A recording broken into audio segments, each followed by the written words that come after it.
Before we jump into today's episode, I just want to let you know USDGC is happening next weekend, and we will be there with a bunch of exclusive releases, all kinds of fun stuff, including a collaboration hunter bird that you're not going to want to miss out on. So be sure, if you're anywhere in the area and you're considering coming to USDGC, join us there, get your tickets, and we'll see you in Rock Hill. Let's jump into the episode. Hello, everyone, and welcome to Grip Vlogs, Foundation Disc Golf's weekly podcast. I'm Hunter, joined as always by Trevor and Konner. Always well.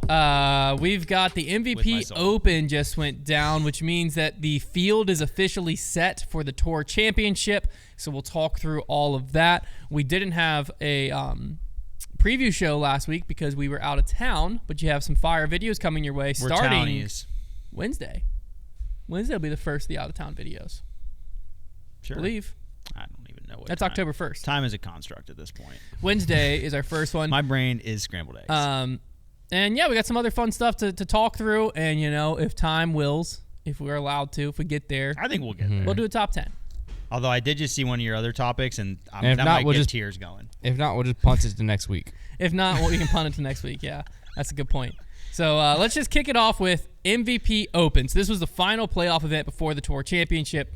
Going in on FPO, I think, at least in my opinion, one of the biggest storylines was like the Player of the Year race. Yeah. I think that's been one of the big storylines. It's honestly kind of awesome that it ended up being like all the players in the race were within were all the top fighting. five, but Yeah. like most of them were in the top three. Because you had, so just kind of the overarching story, you have Silva Saarinen come out the gates hot with an 8 under, leaving kind of the other competitors in the dust as far as it comes to Player of the Year race situation, because round one you had Missy Gannon at 3 over, so she was 11 strokes back after the first round. You had Holland at 2 under, so she was 6 strokes back after the first round. And then Owen, who was in the Player of the race as well, she was 3 over as well. So you had Silva kind of taking this lead, and considering how the year shaped up, I was like, oh, this is like Silva's able to shoot 8 under in pretty bad conditions day one. The weather was dog. That like she's just gonna run away with this thing. Because you had Haley King in second at 6, you had Cadence in 4. Like you had players who could make some noise around there, but it felt like this is Silva's event. And then next round she shoots an even, flips it with Missy Gannon, shoots the 8 under, so she makes up 8 strokes on the lead, cuts it to 3. But Holland Hanley is now tied for the lead at 6 under. Give us the third round. Again, you have Holland at 6. You have Missy putting up another 6 under. Silva with another even. So all of a sudden, 3 rounds in now, you have Silva on the outside looking in. Holland Hanley. It's crazy. Really 3 solid rounds, because Holland was at 3 under round 1, and then went back-to-back 6s, I believe. Or she must have been 2 under. I thought she was 2 under. She was 2 under. I did. Okay, I thought it was 3. I think Owen was at 3. Owen was 3 over, yeah. So anyways, back-to-back 6 under. So she's at 14. So she's been playing consistently solid, right? Missy Gannon had the bad first round. Holland's had 3 solid rounds, 2 really good rounds. So going into the final day, it was like, this is what Holland needed to do. If Holland wins, she's probably Player of the Year. If Missy wins, she's Player of the Year. If Silva wins, she's definitely Player of the Year, because that would put her with 5 wins with a major, right? So it's like, okay, that's kind of going into the final day. And then the final day starts off, and really it starts off fine for everyone. Everyone's kind of like playing normal until hole 3, Holland's first blemish, and then Holland just can't get things going, right? Hole 3 she really struggled on, but then she can't get things going. You have Missy playing overall solid, not anything crazy. I mean, I think her putt was a little off. She ended up being only 50% from C1X, but she was playing fine. It wasn't like she was missing bogey putts and turning them into doubles. She made some, and she also she made down the stretch a couple putts that really mattered. Yeah. But it wasn't like she came out the gate scorching hot. In her fairness, no one did. Yeah.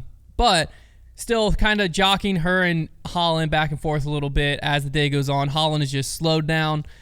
Back 9, really the story comes in towards the end, right? They're fighting. Yeah. It seems like everything is really going to come down to the wire. And then we reach 14 through 16, which the exact tweet I wanted to bring up was, Trevor, I believe you said we got the full Holland experience on holes 15 and 16. Yeah, really it should be. How you worded it really it. should be 14 through 16, but it was incredible because you get Holland making a great birdie on 14, obviously a daunting shot over the water. Missy had kind of sawed it safe and made par. And so now going to 15, with her getting that stroke back, it's like, okay, we kind of got everything to play for here. And hole 15, if you're not familiar, kind of a tighter woods hole, not super far. Missy throws it close, and now, Holland, she's left with about 100 feet. It seemed like about 100 feet left to scramble. And I wouldn't call it routine. It's still, she had kind of a tight-ish shot, but she was too close to the basket, and like you're expected to get it up and down for par. And the only way I can describe this was like, do you remember when we were filming, and I threw that crazy putter shot that went in a direction that was pretty shocking? It's pretty notable. When we were filming, you're gonna have to narrow it down more. No, than that. it was the one that went into the water. Oh, in Florida. Yeah. Yes. So like they haven't seen it yet. It was but yes. It was basically like that. What it went a little further. Yeah. So it went directly left. I mean, it was a complete shank. And then it's like, okay, regain composure, jump yourself up and make your bogey. Sure. Leaves it to like 30 feet and then misses that, and I mean it's an implosion, and then to follow it up, I've been there. It was hand up. It's Yeah, bad. I mean, Yeah. you lose. She lost the tournament right there. But the funny thing was, then you get to 16, a hole that now it just really didn't matter, and she throws just an insane forehand, touching the base of the basket. Well, what's funny is 16. It's because, correct my math if I'm wrong. I think going into that hole she was down 1 to Missy. Is that right? Going into 15, Yes. I think she was down 1. Yeah. So she's down 1. Now all of a sudden she's down 4. Yeah. She cuts it to 3 on 16. She's very much still in this thing. Obviously, it would give Missy would have to mess up some. 17 But- and 18 to the FPO though, like now 18 can 18, anything can happen. If you need to get a shot on 18, it's not Or crazy. 2. But like 17 wasn't enough of a challenge for them to where like once you got out But that gap. what's funny which she about did. it is she went 2-5-2. Yeah. Right? And the 5 obviously was shocking. But Missy went 3-2-3. Quick math tells you Missy took 8 strokes. Holland took 9 across those 3 holes. So across those 3 holes, she only lost 1 stroke. Yeah, it's just that the timing of it. It's the right? timing. I mean, and you should have seen the jarring factor right. and how you, the 3 they're happened. zooming in on her like after that implosion Defeated. there, and I mean she looked like she was gonna cry, and like I don't blame her. Well, like, that's been the Holland Hanley problem this season, right? And what's funny is early in the year we thought it was done. We thought it was fixed because Holland's had these demons, if you will, for dating back several years, where it's like when it's crunch time, Holland almost quits on herself faster than anyone else.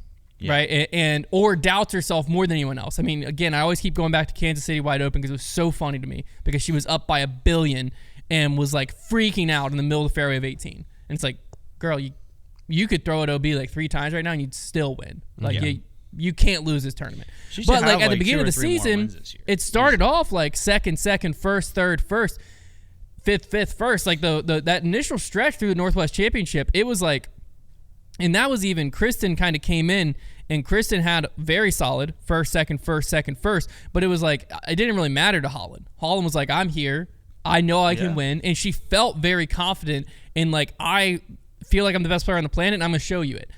And then as the seasons went on, really from Worlds on, that's not been the player we've seen. It's almost like something happened in Europe that made her be like, hold up, I don't know if I don't actually know if I'm the best player in the world anymore. Yeah. And since then, like, I mean, now granted, we're talking about a second place here. So yes, I understand that finishing place wise, but it's not like she was in control of this and she should have won, but she should have at least been competitive towards the end versus handing it to Missy. Yes, Missy took a birdie, but it's not like Missy, no, she made it. Like Missy did what her, she had to do, but like she should have only lost like 1 stroke to Missy, if any. She allowed Missy to play the last few holes very safe. So it was said and done at that point. Yeah, because again, it's not. This isn't one of those where she had a 5-stroke lead and blew up and handed it to Missy in that way. But it's where Missy should have had pressure on her to prove that she's Missy Gannon down the stretch and didn't. And also Silva should have been way out of this thing,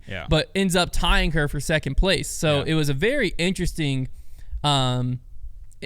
finish there, and it's been a very interesting finish to the season for Holland. Now, Player of the Year race-wise, it's not technically over because we do have Throw Pink. And I don't believe voting happens until after Throw Pink, if I'm not mistaken. I could be wrong. We could be getting a ballot, but the ballot had to come out this week. We'd have to get the ballot this week, which we might. The ballot if the ballot comes out this week, then you can put a bow on this thing. If a ballot doesn't come out this week, then Throw Pink will matter. But here's the question people have to answer is, because obviously you have, let's just throw out the scenario, throw pink matters, Holland Hanley wins it. Let's just say that happens, right? So that would give Holland a win there, a win at Crocole, a win at the Northwest Championship, a win at Kansas City, and the Open at Austin. So that would give her her 5th win, but 0 majors. Missy Gannon already has 4 wins with a major, as does Silva Saarinen, which we'll talk about Missy versus Silva in a second. I don't think Holland can win Player of the Year at this point. No. I don't think 5 wins, no majors, 1 not being on the Pro Tour, because that's assuming she win. Right now she has 4 wins, no majors. Missy Gannon has 4 wins and a major. That beats it straight up. But if Holland wins throw pink, I don't think that's enough to eclipse it. And also, we should use the verbiage should, not can, because it is voting. It is voting, sure. So, the players could all just be because remember, it's Holland, she won the tour points, right? And so by 80, yeah. Right. So, the players, if she won throw pink, might say, well, she had the most wins and she had won the tour points. She's Player of the Year, and they might just vote her, and then we can all complain about it.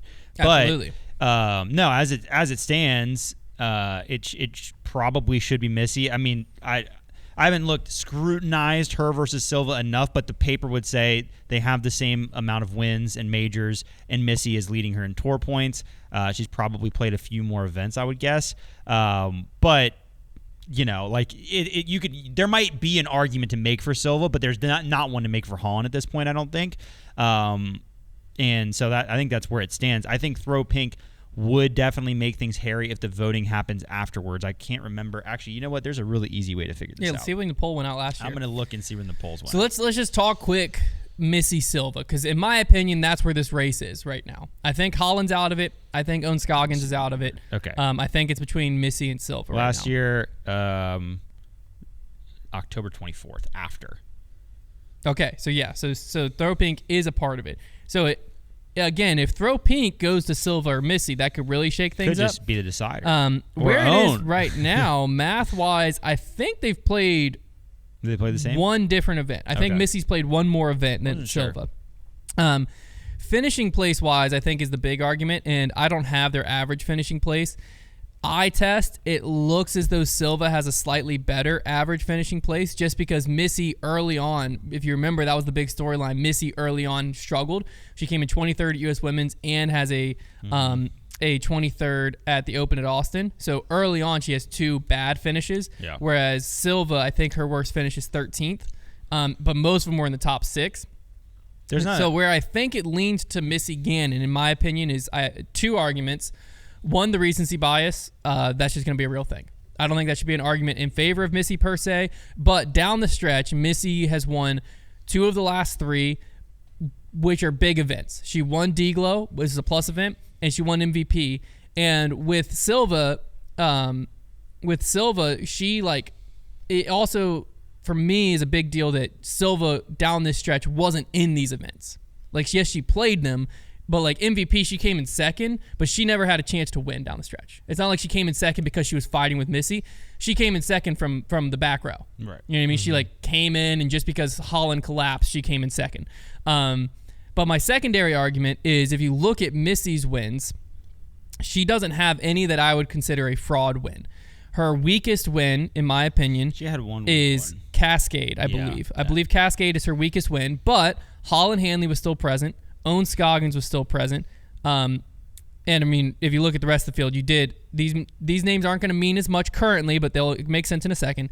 Ella Hansen, Paige Pierce, Kat Mersch, and I guess the last one to mention, actually won't go past that. So they were all present at Cascade. The reason that matters is because the Turku Open, the next highest best player on the Pro Tour standings was Henna Blomruth, who came in 28th at Turku, and then you don't have another player until Allie Smith, present at Turku. Yeah. So it's not like, Missy beat Holland and Owen, but Silva beat Kristen. No, Missy beat Holland and Owen in them, and Silva beat no one. Yeah. So if you look at the wins and you go head-to-head, I think Missy's wins are more impressive, especially when you consider she won Champions Cup, then she won Cascade, and then her other 2 wins are D-Glow and MVP.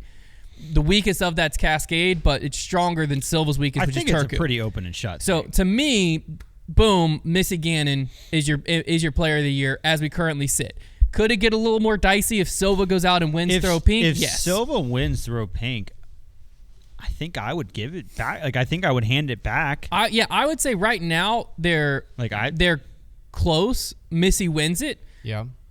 But it would take Silva winning throw pink to surpass. Right. No. If finishing Missy place, goes I won't out, care. if Missy goes out and comes in 10th and Silva comes in 5th, who cares? Yeah. If Silva wins it over Missy, then I would have to agree. I'd have to go with Silva because yes, throw pink. The only reason throw pink's not a Pro Tour event is just because of where it falls in the schedule. Right. That they don't want to it's count Pro Tour super hard points. to win. Mm-hmm. But it's a major. It should be a major. It's just an A tier, but it should be a major because it happens the same as USDGC. Yeah. So like now.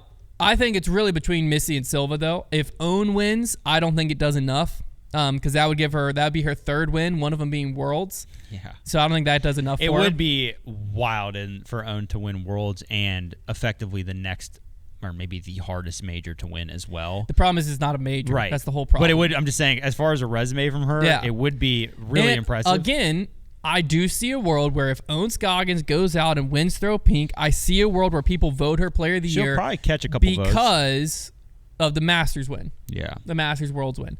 I won't agree with that, but I do see a world where that happens. But yeah, if Holland wins, if Own wins, if Ella, if Paige, if anyone but Missy or Silva wins throw pink, then I think Missy Gannon is your player of the year. Wait, does Own If Silva Saarinen wins throw pink, I think Silva Saarinen is your player of the year. Does Own get PDGA player of the year points for winning that? Like, do they count all of your because don't they go by your I points? think they go A tier too. Yeah, I can look up. Well, they should have no. I'm saying for winning her Masters Worlds because it all goes to your points total, doesn't it? Or do they separate it out? I'm not sure. Let me see if I can find your player of the year race. Then she would have surely that's worth a good bit. So of this points. is September 24th is when this was last updated. Your FPO player of the year winning right now is Silva Saarinen. Leads it currently. Click on Own's profile. I'm just curious to see, do they separate her points? They say she has 516. They do. Oh, they do. They do. Okay. I was going to say, because how many points would she have from MP40? Another 120? 120. Yeah, that could be the difference. Yeah. Okay, that's good. It's a reasonable thing for them to do. Which I don't know where the 500. Maybe they don't count. That's not updated, I guess. It's as of September 24th. Or maybe they're 5 days ago. filtering out certain events or something. They're filtering out certain events for sure. I don't know if they used to count A tiers. Maybe they don't anymore because I remember Katrina Allen one year kind of hacked that, went and won a bunch of A tiers. Oh, yeah. To get player of the year. Yeah. Shout out. But that just right shows you now, how crazy. Like Missy's in 5th in those standings. right now, Silva Saarinen is the PDGA player of the year leader. Why Missy Gannon so low? Well, it hasn't updated yet. It won't update till Wednesday, it said. But is that going to give her? I guess all she needs is 120, but 120 over Silva. Surely that won't give I it have to her. no idea. Pretending I would know how PDGA points work. The only people that know how PDGA points work are all those guys that obsess over qualifying for AM Worlds. Let's say if I went and read those it, guys I could know. find it. FPO Rookie of the Year leader is Ida from Worlds, which that makes sense. Anyways, so yeah, it all's going to come down to throw pink. I think it'll be very Rebecca Dawn. interesting to see how that works out. This is probably the best time to talk about it. The other big storyline was the Disc Golf Pro Tour Championship qualifying lines. And props to the Disc Golf Network. They did a phenomenal job making you care about this. They did a were all phenomenal over it. job like marketing or like showing you, okay, this is the updated live points, how it's working. And these are who's in, who's out. And MPO it even came down to a playoff, which is which is awesome. Funny, like during this event, they almost play their hand a little bit and show just how much data they're capable of relaying during a broadcast where it's like, maybe you guys could do more of that throughout the season. Because like they do really a good job of like live updating it and relaying it, and it gives them something to talk about in dead time, which is great. And it's like, well, they also were getting cameras on people from away cards. It was important. It was a tragedy though that apparently Eagle aced 13 and we missed it. We didn't get a video have of a that. camera on it. Yeah, they threw it up. And they're like, someone's got a phone out there. Surely But somebody. like, no one ever sent it in. Brutal. Dang. So it is tough. Yeah. So FPO, what ends up happening is 19 people get in because Kristen dropped. So Kristen was in the top 18. She drops, making it 19th place gets in. that's important because Emily Weatherman drops from, I believe, 18th down to 21st with her 36th place finish, allowing Madison Walker to enter into 19th place and earn her spot with her 13th place finish. The other thing that's important for this is you have the 2 wildcard entries for FPO. So the top 2 finishers at the MVP Open that were not already qualified get in. And so that means that you have Haley King, who finished in 4th, and Sophia Donachie, who finished in 7th. Both get in. So they were respectively, Sophia was 20th and Haley King was 22nd. So they were just on the outside looking in points-wise, but with their finishing place, they got in to the Tour Championship. So Haley King, Sophia Donachie, and Madison Walker all earned their spot, whether it be via finishing place or the wildcard spot to the Tour Championship. I thought it was interesting. They interviewed Madison afterwards. They're like, yeah, it's your first time in the finale since 2021. Like, what it was different this year? And she said 2 things. First, she's not throwing anything above a 10 speed. And I was like, okay, yeah, that's reasonable. That She's makes like, sense. she was basically like, I throw a trail, that's a 10, but like most are 9 speeds and below. She's like, I just throw a lot of hexes. I'm like, that adds up. Okay. And then the next one that made me laugh because she said her circle 2 putting was really big for her this year. And she was like, and in the past, I kind of preached never putt until you're in circle 1. Like, I guess she was laying up all of her circle 2 putts. The Robbie C method. And it turns out when you try to make 36 footers, it helps. You might make a few. You might make a few. Every once in a Which, while. like, listen, if you are trying to like, if you're Matty-Oing it and you're trying to like get by on tour and you're just like, I need to make sure I'm finishing high enough so I can keep doing this thing, like, then you will develop crazy strategies like that. But at the same time, like, those 36 footers. Maybe just like develop a floaty bid. Or maybe like, let's say just like a little nose up popper. Maybe we can say like outside of 50 feet, right? You're like, hey, I barely make anything outside of 50. I miss too many comeback. But like, yeah, if you're getting those just outside C2s, like that's where people win tournaments right there. But hey, worked this year, made Tour Championship. There you go. Now let's jump over to MPO I might take the distance drivers out of my bag, man. That wouldn't help me at all. I think you'd probably play really well. I'd fear you. Yeah, I would do it much better. Yeah, I would fear you. And you kind of did that when we were playing last week. You threw a lot of passions. Yeah. And so I think because you also just throw fairway drivers my far. passions go far. Yeah, that's what I'm saying. Trevor, you're good with distance drivers. I actually like the feel of a distance driver. Well, you also throw those like flex lines really well too. Yeah, certain people, like, there is almost no point. Yeah. Like most courses. Yeah. Anywho, that's what happened when I broke 68. Yeah. Mid-range. Was throwing the MD3 everywhere. Mm-hmm. I was just like, frick everything else. Give my I was MD3. talking strats with Madison Walker and the boys. I was talking strats. Now, in MPO, we had, well, first off, going into the week, one of the big storylines was we didn't know if Ricky Wysocki was going to play. His ankle was destroyed. We might have to invent a Grippy Award for this performance. I mean, if he had won, we definitely would have needed to. He, posted the picture of his ankle, and I was like, you shouldn't be walking. The beauty. Much less playing. Yeah, and you know what's great is the beauty of busting your ankle like that is in disc golf we get my back, my elbow, these like complaints all the time, and they could be legit but or you they might not. You never know. When this guy is hobbling around with an ankle the size of a softball all week, like it's like, yep, he's hurt. And when you have pictures of his foot just purple, you're like, you can't fake that. You can't hide that. Well, you could, but you could fake it. I'm sure. But to fake it, you'd have to actually hurt yourself. Fake injury. Yeah. Real injury wouldn't be fake. It would just be psycho. No, I'm saying, you fake the circumstances. Yeah. No, just a bunch of makeup. But Ricky ends up, right in contention here. So what was funny is round one, if y'all remember last week, we were talking about Tour Championship. We were also talking about Trevor did the Trevor's Trivia on what are these players' sponsors. It was like pretty much anyone's name we mentioned was in the top like 2 of this leaderboard. We had Nathan Queen, who I was talking about how I didn't like the bracket of the Tour Championship because it led to Nathan Queen being a Tour champion, and he wasn't the points leader. And next thing you know, round one, he's leading the tournament. I haven't heard his name all season. I know. I didn't even know he's still touring. It's wood golf. And then boom, Nate Queen right on top of the leaderboard. Lefty. Then we also were talking about like European players. There were several of them I didn't know their sponsor of. Nesteri Tukkanen, Ramsey Sakaripi. Didn't know their sponsors. I'll give you a B+ on both those. Boom, second place after day one. And I was just like, I looked at it. I literally said in our Discord, I was like, pretty funny. I told Trevor that most of the people at the top of the leaderboard must have listened to Grip Block last week and took it personal because they just came out and kind of scorched it. It was the Prove Hunter wrong tour. Yeah, round 1 was the combo of that, and then my other, like, my favorite thing is that these, especially Maple Hill, never fails to get the local boys involved. And like round 1, Simon, Casey White, and then later on Paul Kranz, another local, would like all have their moment out there, and it's like, that's just the beauty of disc golf, is like certain courses are just like kind of inevitable for players. Yeah. Like they're gonna at some point fire off a really good round because they just know it. Now, round 1, obviously, you had the weather. So round 2, scoring conditions get a little better, and you see the scoring kind of take on. You have Ricky Wysocki fire off a 12 under after he had fired off a 2 under round 1. So that jumped him into second. With a bogey, too. Gannon Burr got a 10 under round 2, put him to 16 in the lead. And then you had Cole Redallen kind of hanging around. He went 6 under, 8 under to get him to 14. Casey White, like you said, was right there in the mix after round 2. Hole 9 was high-key kicking people's butt. Which one's 9 again?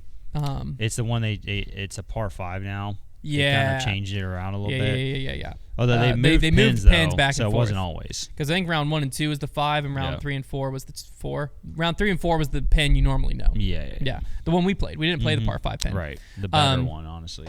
Then round 3, you have Cole Redallen firing off a 12 under. Gannon Burr still sticking around that 10 under. It was funny because this was another weekend where you were impressed by what everyone else was doing, and you just kind of forgot Gannon Burr was still there. Yeah. Like, I would be watching coverage, and they were talking about Cole Redallen firing off a crazy round, or like in the middle of, I think it was round 3. I think he was 11 under through 14, and they were talking about like how ridiculous his round was and everything, which it was, to be very clear. But then you would look, and you're like, Gannon Burr's still right there. Right there. And like when I take myself out of the moment, I'd be like, but Gannon's only 2 back. Seasons and like when I'm man. seeing Gannon's 2 back, I'm like, he's gonna win. Yeah, seasons past, like he would occasionally leave people alone, but this year, man, he's a pest. Like he is always right. Because then like you finish the round, and sure enough, Gannon's tied for the lead. And it just like that was the feeling I had all weekend long. Of like even round 1, you have the storyline of Nathan Queen, you have Simon Lazat popped off. Gannon Burr was in second. Yeah, he was 1 stroke back. It's just he was never the storyline. It felt like, because it's Gannon. Right. It's like we know Gannon's going to be around, but look, guys, Ricky shot 12 under on a bum ankle. We know Gannon's around, but look, guys, Cole Redallen's firing off this crazy round. And the whole time I just would look at the leaderboard, I'm like, yeah, but Gannon's right there. You got to remember, Gannon, he's not playing against any of the people out there. They don't exist to him right now. He's playing against his rating. He's trying to get that rating right now. So going into the final day, you had Cole Redallen, Gannon Burr tied for the lead. You had Ricky Wysocki in third, 4 strokes back, and then you had Paul Kranz. The other thing that was very impressive about this weekend is Paul Kranz lead card 10 strokes out of the lead. Like these guys had pulled so far away from the field. It was a big separator. Ricky was like, he was in it, but it was going to take something special. But it was really like Gannon and Cole. It's hard to build momentum out there like that. Yeah. Like, it makes sense that only a few players would be able to figure it out, because there's a lot of trouble, and it can get very frustrating. Going into the final day, I'm gonna be straight with you, I was a little worried of like, if Cole cracks, this could get very boring very quick. Yeah. Because I was like, if Cole comes out flat and Gannon steps on it, like that was my thought, was they're tied going into the last day. There's no one else close, so it's not like Paul Kranz isn't gonna get in this thing. There was no one else close, so like if Cole cracks and Gannon runs away, like I could be 9 holes in and Gannon's up by 8 and just be like, sick. But that's not what happened. Instead, Cole Redallen held his freaking own. He came out there, and right away you have Gannon bogeying the first hole, and then you have Cole birdieing, par in hole 1. They both birdie 2. They both birdie 4. They're just kind of exchanging blows to start. Oh my gosh, dude. Hole 4, by the way, and a lot of people were talking about this. The putts. How Gannon was putting off the tee.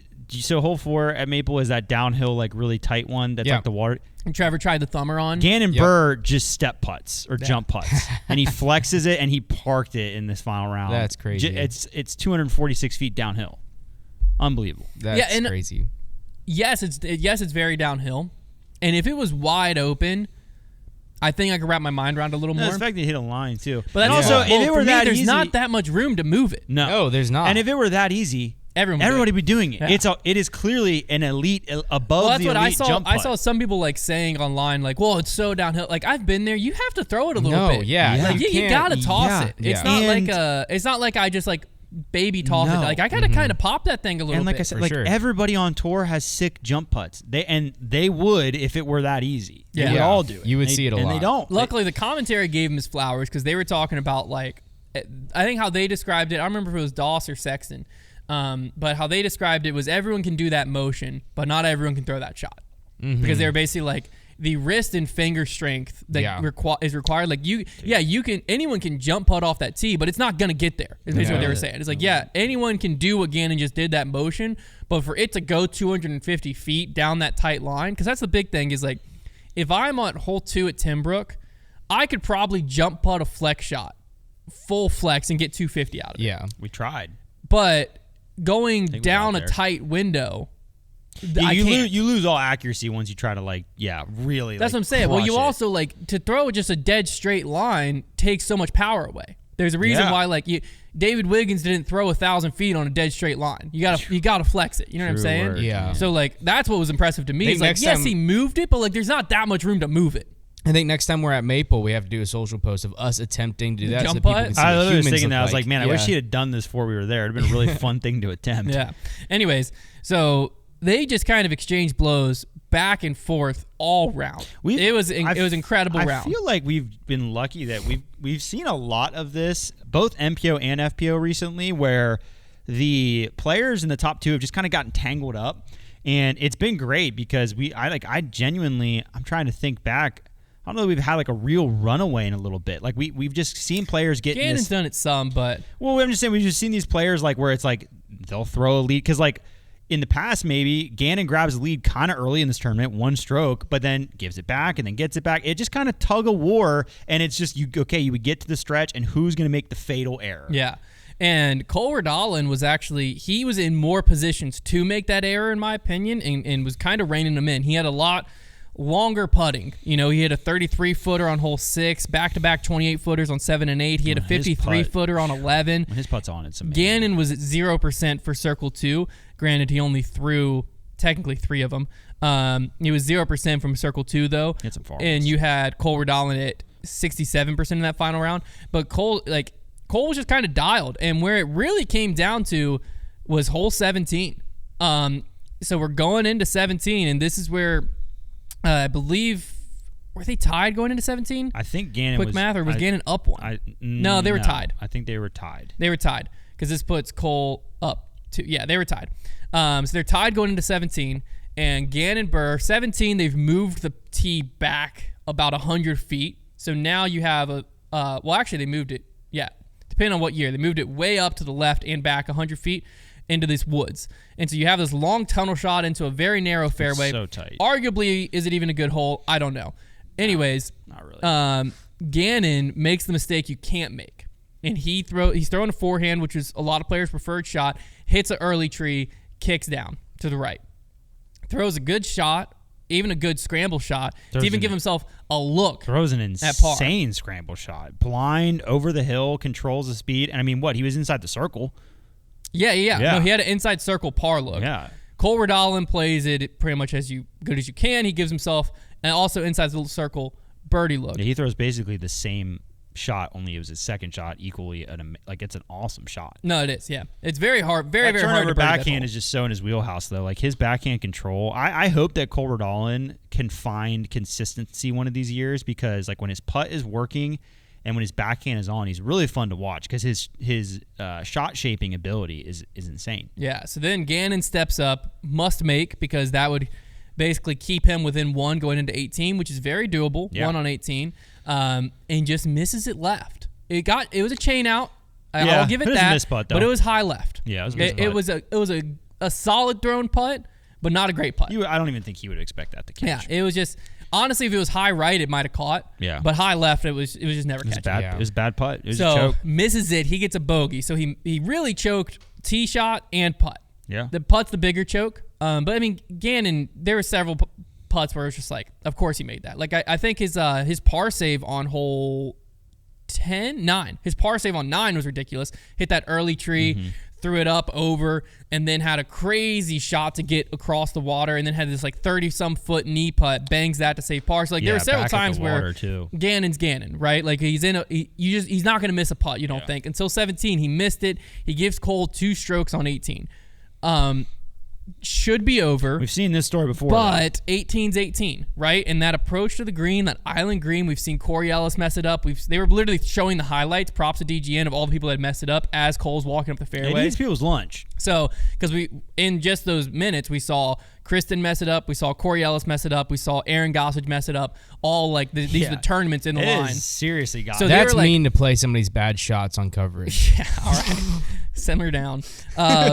So anyways, then you step up to Cole's second, and everything in you tells you, like, because Gannon had to throw first. Gannon put it on the island, but he didn't eagle it, right? Because that would obviously be what you had to worry about. He didn't eagle it, so he's going to birdie. So Cole knows, I par, I win. Yeah.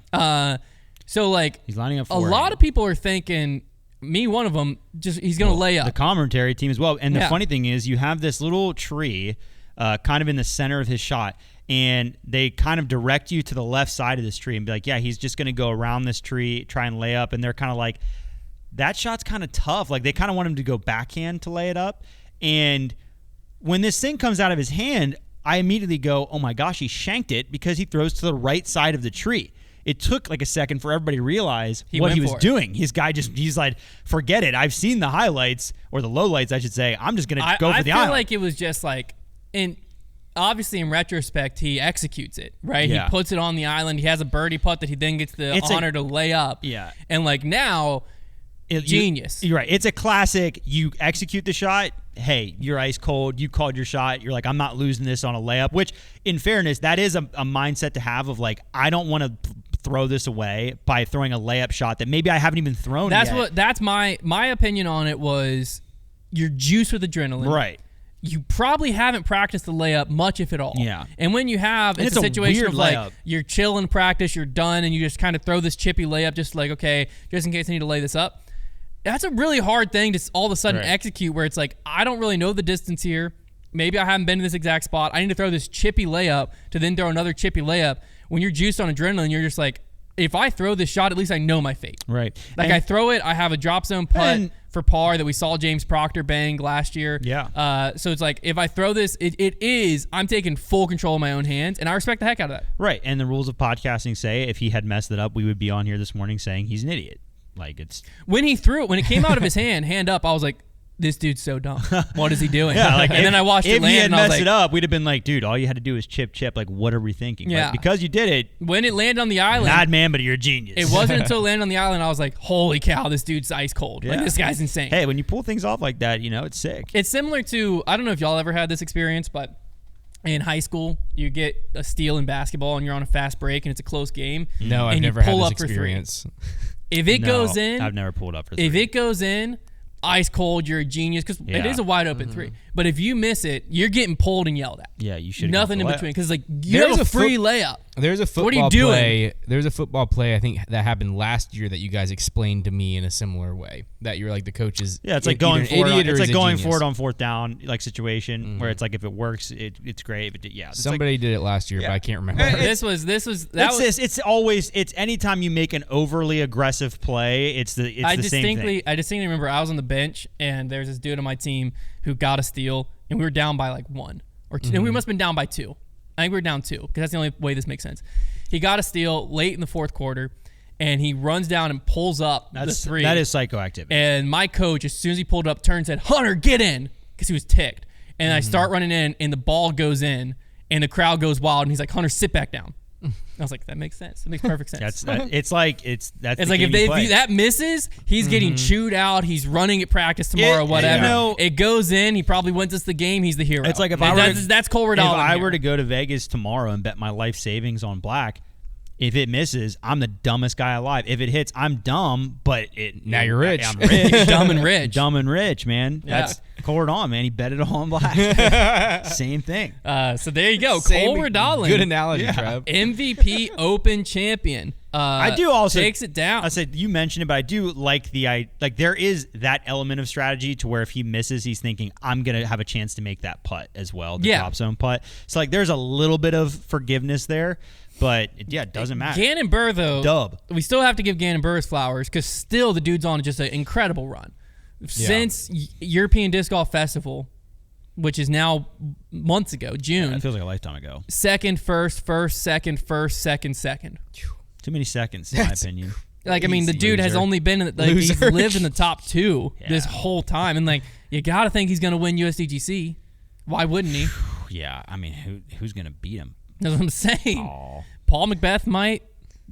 Dude, I hope Paul wins Don't USDGC. don't let Paul get in contention with the boys. Yeah, oh my gosh. We're going to be riled up. Don't get us riled up. We'll get riled up for Gannon, too. I'll get riled up Yeah, for of course. Gannon. Of course, yeah. But But it should be different. Yeah. Yeah. Let's power rankings of guys we'd get riled up for at USDGC. Ezra Robinson. We get riled up for we If get Ezra's in riled up contention. for Yeah. Ezra. Paul McBeth. Ezra Aderhold as well. sure. We'd get riled up. Ezra for. Aderhold. Yeah. Really, all our boys. But are these the top Anthony people? Barella. I'd get riled up for AB. Yeah, but And I'm we would always get riled up for- Connor would be riled up against AB. Me and Hunter would get riled up for Trevor. I If get riled up AB for was AB. riled up. More riled up for Trevor. Oh, I okay. get riled up for AB. I get riled up for Trevor. I'm trying to think. Gannon is probably like 5th or 6th on my list, just because he's so Dang. good. It depends Because you just expect depends- it. It depends Exactly. on who It's you're not. playing It's not. against. You though. want there to be a little bit of shock to it. That's what I'm saying. Yeah. Well, no, like it's Not just shock, but like because he's so good. I would get more. It would mean more for someone else to Yeah. win Let than me ask Gannon, you this. so I'll get more excited. Let me ask you this: But you put Gannon Burr against someone random. have we I'm gotten gonna to the be- point where if Rick got in contention, would you start rooting for him? I think. I think so. I think Right, so. but let's say I'm he's, not I'm gonna an say- I'm anti-Rick gonna say- guy, but so that's what I'm saying. I'm not I think- anti-Rick anymore. But like, I don't think. I'm not anti-Rick. I But used to I be. think I've even gotten to the point where if he were battling against somebody even likable, I don't know how likable though. Let's just say Kyle Klein. Mm-hmm. Like I think I'm rooting for Rick. I root for Well, Rick the now tough thing- because 'Cause it's 'cause now I like- now to me he represents my generation of disc That's what I'm golf. saying. It's kind of So like, like, to me do it's it like for us no, guys. we're still here. Like we're still around. That's I why would be Paul rooting- winning to me is like, oh yeah, I still feel relevant now. I would be rooting for Rick in most cases. I think that I would still root for Paul over him. I'd root for Gannon over him. yeah, all the guys we mentioned, Yeah. I would. But I'm just But saying, I think 'cause one in the thing to past think I would of- root for everybody against him. to think Yeah, one thing same. to think of is just we're now if he won USDGC, it would be the 15-year streak continue and the break of his major streak. Yeah. The amount of emotion that would come out That's of what that I'm man, saying. like I want to see that. And I think people would Yeah. start getting riled up for him. Yeah. I think it would be like How- a people's champ there. At what point do you have to start throwing out some "Let's Go Ricks" from the crowd? Oh, Well, I don't think it would take. Rick a is lot, man. already super cheered for at USDGC. and Anyway. Yeah, and it's Rick, his home. and Yeah. Rick like he will start fist go, pumping Rick. and running in putts pretty early. It just rolls off the tongue. Ricky, Come on, Rick. Like, yeah, oh yeah. Come on, Big Rick. I'm thinking. I don't think it would take much. Like I say, No, if he's I'm going gonna do against it one of my now. guys, then no. But like, if it's him versus There was somebody nothing I'm that, like- indifferent to, like, oh, I'm gonna. There was yeah. nothing that hit you or hurt as much as during the 2015-17 that stretch, being at a tournament rooting for Paul, and it's Paul versus Rick battle, Oh, and yeah. Ricky bangs a putt and's like running it in. You people behind you start going, "Attaboy Rick, let's go Rick!" I You're was like, stop it. stop it! You're the bad guy. How dare you? But nowadays, yeah, You're so right. if he got in the contention against the right person, I might let one slip. We're so fired for you. We're so. I might Fired just up. like, oh, did I say it? We're so fired up for USDGC. I'm man. very excited for USDGC. Okay, now MPO, let's do the same thing here because things got dramatic yet again. This is for the Tour Championship. Who's in, who's out? Big swing here was from Matty O. Jumps 4 places with First an down. 11th place finish. Jumps 4 places into 28th, and unfortunately knocks Jake Mon out of the playoffs, See you later, buddy. which is wild. So Jake Mon's the only one that fell out of the playoffs. Thank goodness for Matty. We had players kind of like fall off the bubble, but Matty O was able to do it. He jumps up 4 spots, massive. He gained 65 points on Jake Bond and got in there. The other players that get in are Nesteri Tukkanen, Lori Lettinen, Chris Clemens. They all three just got in straight up on the wild card spot. And then we had Ramses Sakaripi and Harry Chase go to a playoff for the final spot. Ramses is the one that absolutely, or it might be Ramsey. I think it's Ramses. He absolutely bombs. He throws so far. So he had the advantage on hole one. Harry Chase was a little behind him. Harry Chase throws the forehand through the triple mando and goes deep OB. And dang, that's a sucky way to go OB too. You hit the mando and you go long. Ramses puts it to like 25 feet, but then Harry steps up, bangs the par save putt, putting all the pressure back on Ramses, who hits the like 25 footer to earn his spot.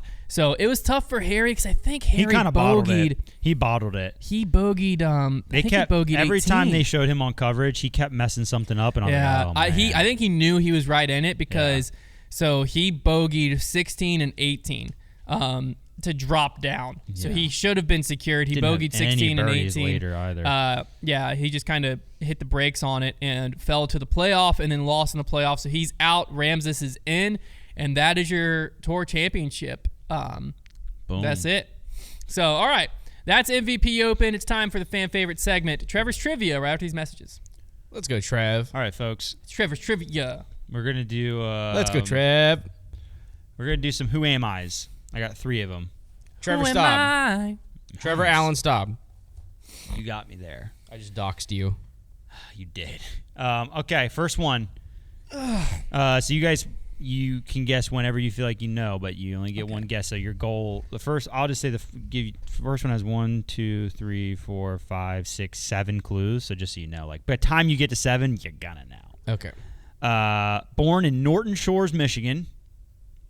Okay. Are we working together right now? Yes. Okay. Oh, okay. Lost to Silas Schultz in the 2018 NADGT finale. I'm leaning towards Kyle Klein, but we can keep going. Is he I'm pretty sure he's a Michigan guy. First Pro Tour win in 2021. Still lines up. I think so. I don't know when Klein's first Pro feels Tour right. wins, That feels right. All you this pull the trigger then? You want to hear more? Well, there's no incentive for us to pull. Well, the your trigger. goal is just get it as quick as possible, like that. But you're right. I mean, if you wouldn't want to get it wrong. Yeah. 295,000 in career earnings. That doesn't help me. Still feels right. One major title to his name. USDGC. I think Still we can go. Feels Let's right. go Kyle Klein. Kyle Klein. It is Kyle Klein. Let's go. You're on it. You're good. He's good with like the date of births. He is. Okay. Date of You gave me a date Nope, of birth. Not date of births. Like birthplaces. Okay. Next one. Another MPO. Born in Quad. I say born in. They're from Quad City, Iowa. Listed as from. This is gonna be Gavin Babcock. Quad Cities, Iowa. Just kidding. I don't know. Also, what an electric name for a town. First full tour in 2021, but played a busy pro schedule since 2011. Okay. One professional DGPT win. Only 2 top 15s this year. Are these all MPO? No, there's gonna be this one is. Best finish at a major was 8th at this year's Champions Cup. I got no idea, Hunt. 117,000 in career earnings. Since 2011 is really throwing me off because I got no Plays for Team Discraft. And that's all your hints. Can you read some of the hints again? Yeah. So first full tour in 2021, but played a busy pro schedule since 2011. What One Pro Tour win, only 2 top 15s this year. Best finish at a major ever was 8th at 2025 Champions Cup and this the year. Pro Tour win didn't come this year? I didn't say. But you said 2 top 15s, Mm-hmm. so one of them could be a win. Could be. I think it's Ben Calloway. Okay. Is that your guess? Yeah. Correct. Dang, Ben Hunt. Calloway. Okay, last You're one. goated. This is FPO. Born in Cincinnati, Ohio. Rookie season was 2017. 0 Pro Tour wins. 105,000 in career earnings. 20,000 Instagram followers. Born where?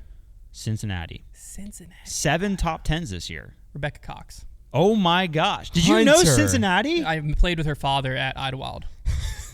See, this is the kind of stuff you just can't know. Like, I thought this one was going to be really hard. Hunter, dude, you're a robot. It's funny when I write these out. Like, I think that the location of the player for most of them is the least informational clue. That's and for the only Hunter, one that saves me. it got like I only played one- with her only dad one at that saves me. Idlewild. That's insane. I should have known that. Unreal. I think it was her dad. I'm pretty sure. Sometimes I just love to watch Hunter churn, you know? He's churning. There you go. Churning with the boys. That was churning with the boys. Ben Churning Callaway, with Trevor. Iowa was like hidden deep in my mind, but it was the play since 2011, but just started touring. Was the Yeah, he's been playing. He's been playing a tipping. lot. Like he played like sporadic like NTs and stuff, but he didn't like really jump on tour until 2021. Yeah. All right. So we have this next news from the PDGA. After a long run, the Disc Golfer magazine is officially done. No. It's time to close the chapter. It's sad, but also our good tax-paying dollars probably shouldn't go to makes it. sense. I don't know if it does it anymore because remember you had to pay an you had to additional buy fee. extra for it. You Yeah. had to pay Okay. extra for it. So Well, following we're the probably delivery, paying for the editor-in-chief. maybe. Well, Following the maybe we delivery of the fall 2025 issue, the PDGA will discontinue the production of the publication. It comes as the PDGA concludes its analysis of the magazine's viability as a product. During the 2025 membership year, in an effort to maintain standard membership prices, the PDGA discounted the automatic fulfillment of discontinued. They didn't discount anything. The automatic fulfillment of Disc Golfer magazine to all active members. Instead, they joined or renewed their membership. They had an option to buy the magazine for $10. The intention behind this was to objectively measure the market demand for the magazine. Even with the $10 fee, the magazine operated at a loss, losing over $160,000 for the PDGA during 2025. Wow. How? They must have greatly underestimated how many people would pay. Did they like But, like, print how the do they copies still ahead print of it? time? That is an interesting Like, one. is that that's basically the two people that work on it each It might have been a situation. That's got to be salaries. Oh, surely. Yeah, like that's where those losses are coming from, Yeah. which is a bummer for the people that were like editor-in-chief. Because here's the thing about Disc Golf magazine. It was actually a pretty decent magazine. It was. It's Yeah, just it no felt one like a real wants- magazine. No one wants magazines. I was in there one time. There's Yeah. a picture from Nationals one time. It was like the highlight of my life. When that thing would come in the mail when I was like 15, 16 years old, oh my gosh. It was fun to flip through. It was awesome. It was Yeah. a simpler time. Well, the problem we weren't all is- stuck on Twitter and I was gonna say, Insta talk. The problem now is by the time I get the PDGA magazine in, I've seen all the news.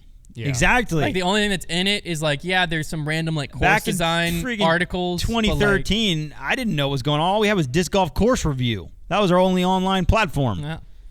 So The telephone hadn't been invented yet.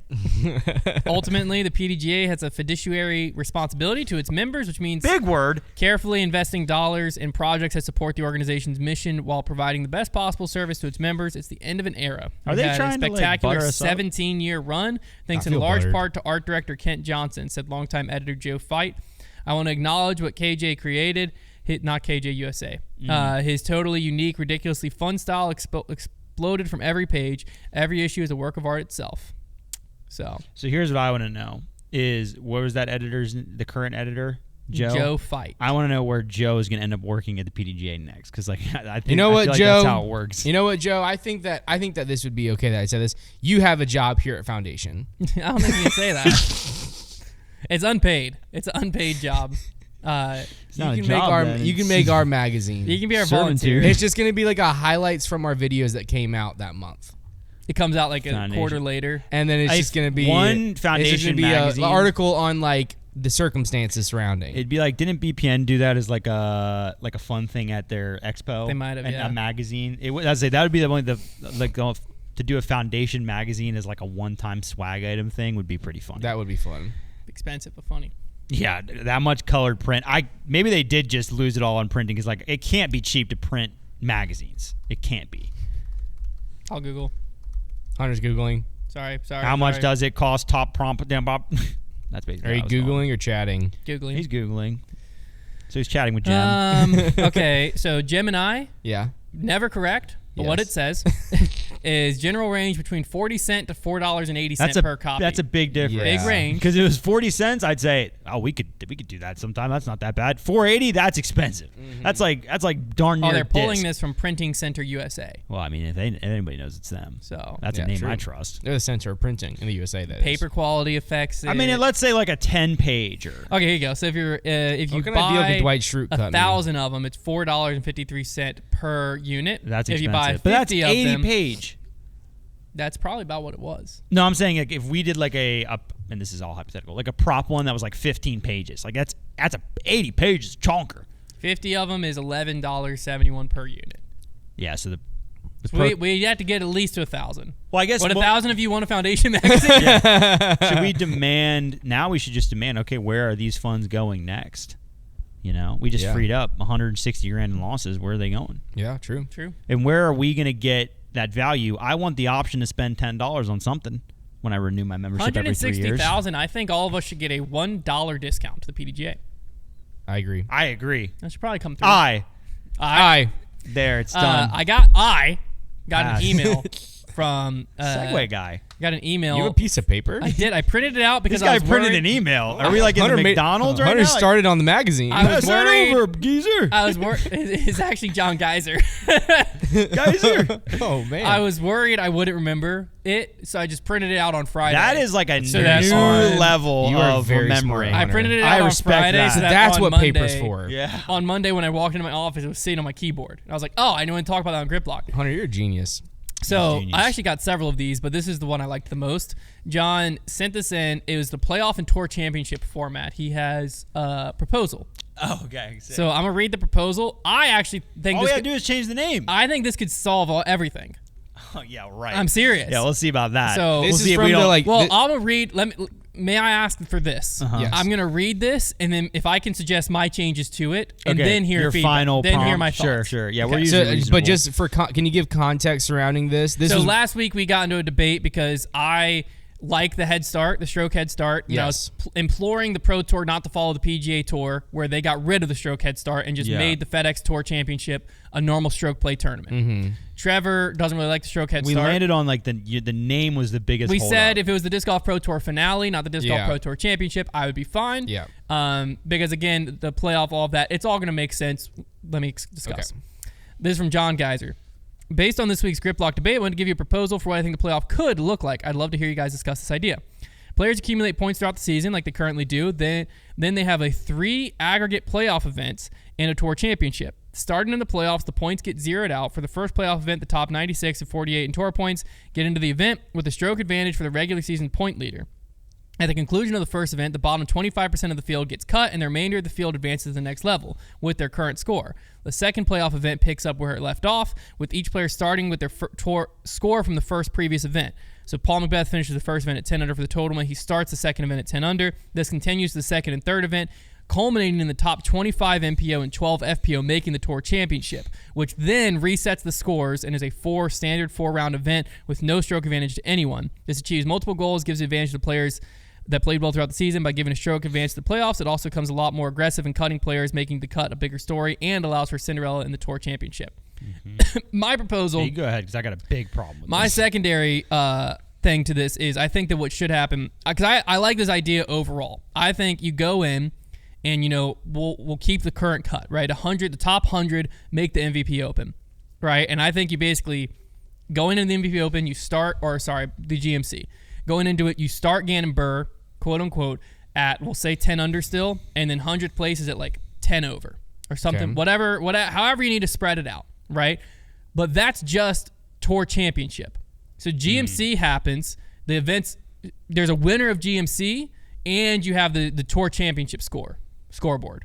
So Gannon Burr could come in 6th and lose by 8 strokes and still be leading the tour championship scoreboard. So you have a winner of GMC, but the strokes are followed. Then the top 50 or whatever you want to do for the cut from the tour championship scoreboard are who makes it into MVP. Mm-hmm. Then the strokes continue. So if Gannon Burr at GMC, he started at 10 under. He had a bad week. He shot 3 over at GMC. He's at 7 under going into MVP. He's another bad week. He shoots 5 over. He's at 2 under finishing it. From there, you have the top 25 or top 30, however they want to do it, that make the tour championship. But again, the MVP Open and the tour championship scores stay separate. Then you go to the tour championship, and exactly he said, top 25 are in, strokes, everything resets, and now we play. Why I like this more than currently is it properly gives an advantage to who's leading going into the playoffs, because right now their advantage is they have so far ahead in points, they literally can't lose it, right? Good advantage, but the problem is 10th place has the same advantage as first place. Yeah. That's my whole problem with the current thing.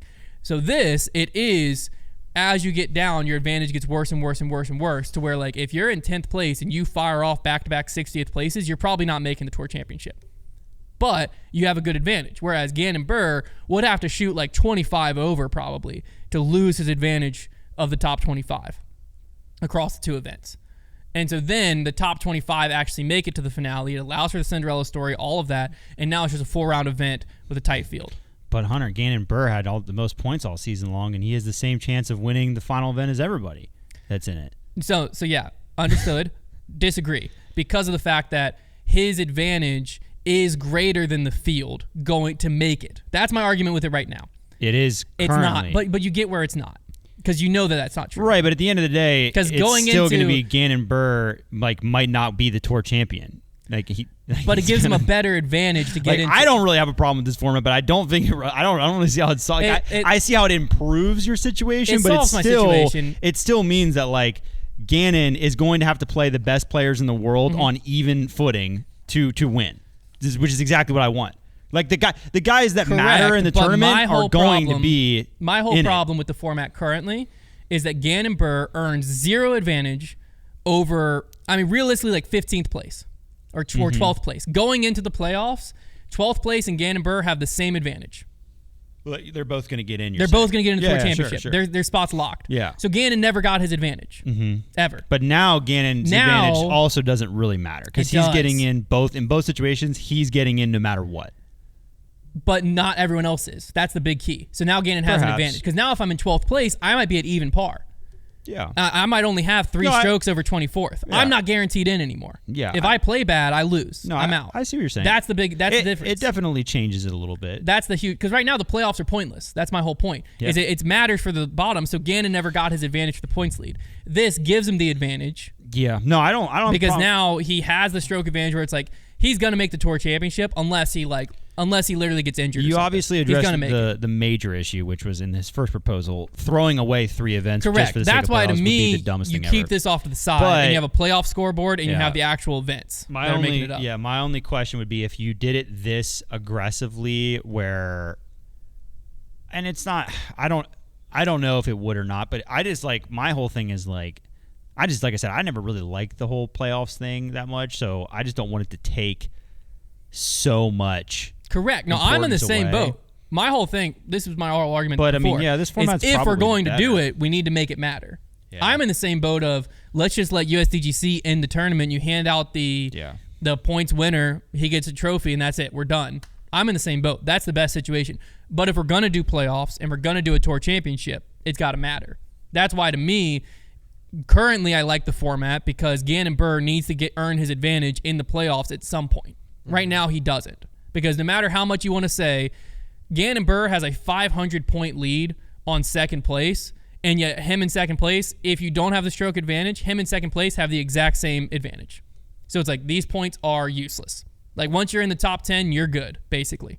And so that means that's what I don't like about just doing points and then restarting. It does give him the advantage, but it also gives you just tournaments. If you're like, I don't care about this whole playoff thing, I just want to watch the best players in the world play head-to-head, you can do that and not even worry about the tour points. So, John, I like it. Thank you for sending it in. John Hunter likes it. John, that one. And I do think it solves everything because again, that's my whole argument is if we're doing a playoff and we're doing a tour championship, the best player in the world should have the best chance at winning it. I agree with you on that. And so this does make it where there's events that happen, and it does give Gannon statistically the best chance of winning it because it gives him the best chance of being in the field at the end. Well, statistically, Gannon Buhr has the best chance of winning every event. Sure, he's the best player in the world. But I'm saying if you're dominant all season long, you shouldn't have the same advantage as the guy who's in 10th, 1,000 points behind you. You shouldn't have the exact same advantage. Yeah, and I see your point. And going into right now, if you don't have the stroke head start, you do. I don't like that. This I do like. Yeah, I never argue with the ethics of the head start. I just don't like watching the tournament with the head start. So that's where I think this solves everything. Yeah, that format is much better. It takes the ethic of like this guy needs an advantage because we're doing a playoff. It gives that, but it still allows everyone who just wants to watch disc golf. You can just watch disc golf. Mm-hmm. And now there's all kinds of storylines because now all of a sudden the guy in 5th place, if he has 2 bad tournaments, he's out of this thing. And it's like, dang. Should that be able to happen though? Yes, I think so. That's the essence of playoffs. I don't think it should happen. That's why like in one event, I think it's tough. But across this, yeah. Like should a 16 seed be able to lose to a 1 seed? Yeah, but it should be pretty drastic. That's my whole realistic. thing. Yeah. Is like if it resets, right? Because people were like, Hunter doesn't like March Madness. You are so in the wrong. I used to skip school to watch March Madness. March Madness is He my took life. that You're a bad personal. boy. But the whole beauty of it is the 1 seeds have a huge advantage over the 10 seeds 'Cause in they're March better than Madness, them. and they earned it. So if you just have the go in, but not because they're better than them, because in your world of let's have it My all world. reset, then you have the 4-1 seeds all just play each other head to head first round and it's done. Yeah, you're talking about the path. Yeah, I that's see what I'm saying. Yeah. So like that's where this makes the most sense is having some type of stroke advantage because like the 1 seed it should be the easiest road. The overall 1 seed gets the worst 16 seed. The 4th 1 seed gets the next best 16 seed. However you want to say it. So like this makes more sense to me because then it still allows a Cinderella story, right? If you're at 10 over and you win 2 events and you pop the frick off, you can probably get into the top 25. It's gonna be really hard for you to do, just like it's really hard for a 16 seed to beat a 1 seed. But by golly, if UVA's pack line defense falls apart and you're draining threes in their face, you're going to do it. And that's what this allows for. I like it. Shout out to Sister Jean. There you go. Top 10. Do you want to do it or no, Trav? You're the decision maker. Yeah. Let's run it. Okay. Because this is like This is kind of the final top 10. Well, not technically the final top 10, So but this Gannon is like end Burr of season top 10 ish. Stays, obviously. I don't think anyone can argue against that. If you do, you dummy. Cole Redallen definitely needs to get in, and he's had some good weeks recently. Let's see how far he Yeah. needs to jump up because he's went third, first last That's 3 events. He didn't play D-Glow. He wasn't good before that. No, really bad before that, but these are power rankings. Correct. Third, This is power first. rankings. So going into USDGC, I like him. I think like quite a bit. after USDGC, we will do our like let's take the season as a whole. But as of right now, this is power rankings, And I so think he should. Cole Redallen probably needs to be like second in the world. I would say so. I mean, third, first. You're not going to really Yeah. beat that much. You're not. So I think we got to go Gannon, Burr, Cole Redallen. Yeah. I hope at USDGC I can get an update on the mini.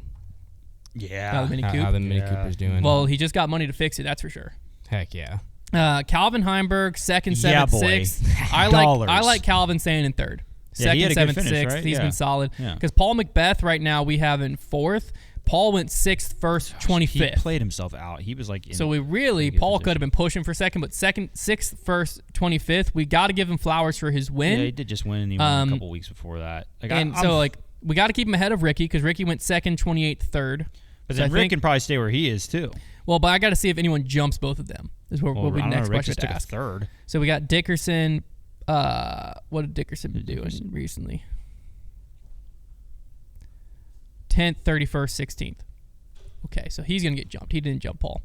Isaac Robinson. He's been playing pretty solid He recently. finished okay. He's went 8th, 5th, 4th. So what do you think? Paul 6th, 1st, 25th. Ricky Yeah, 2nd, 28th, Paul 3rd. just won. I Isaac 18th, 5th, 4th. How do you digest all I of think those? Isaac is fine right behind Rick. Like I think those three are very tight though. But it's like when you just won last week, and like Paul took 25th, but he was there for a little bit. He played Kyle himself out of it. 24th, 17th, 20th. So he's gonna get jumped pretty easily. Nicolas Antala 8th, 10th, 34th. Oh, Took a bad one. Man, nobody really stacking up any convincing resumes Sully here. 27th, 12th, 28th. Man, these are ugly. Simon Lazat, I don't think he's played too good until this week, if I'm remembering correctly. 9th, 36th, 52nd. What the heck, Simon? You're in the lead after round 1. 52nd? He get injured? Okay. So we've got to find some new people, is what we need. Where are they? Calvin's in our top 10. I guess we just need to- AB sucks right now. Yeah, he's 27th, playing 23rd, awful. 59th. Kyle Klein, no. Ezra Robinson, 27th, 7th, 16th. It's like decent. Unfortunately, I think that might be better than what we're looking at for a lot of players. What do we just need to look at? Oh, what about Babcock? I feel like he's been playing pretty well. Ooh. Paul Kranz, 21st, 4th, 8th. There we go. There we go. There we go. I think Paul Kranz probably goes behind Isaac Robinson, to be honest with you. Let's just start there and work our way down. Okay. Let's keep going down. Let's keep looking at these. Babcock took like 2 good finishes and we'll go up a little bit. Mattios went 17th, What did 11th, Babcock do? 31st, 8th. Okay, so just 1. Yeah, Mattios went 17th, 11th. Given what we know right now, that's actually probably in the top 10. Maybe like he'll sit in like the 10 spot, or I don't know. Just kind of throw the. I'm going to names just in throw there. his name in there. Graciousness, it's a mess. And I don't really know if there's much else to look at. Aderhold's been bad recently. Hammond has been up and down. Ezra Robinson, did we already put him 7th and 16th? Okay, so Ezra probably goes right behind Paul Kranz. I feel like we're probably good there. Where was Dickerson? What did Dickerson do again? 31st, 16th. Babcock's better than that. 31st, 8th. So I think we just end it with a Babcock. That was kind of brutal. Well, yeah, a lot of people struggling right now. Power rankings are kind of brutal. Let's just make sure that Ezra shouldn't be ahead of Paul Kranz. Let me look at Paul Kranz again. No, his is...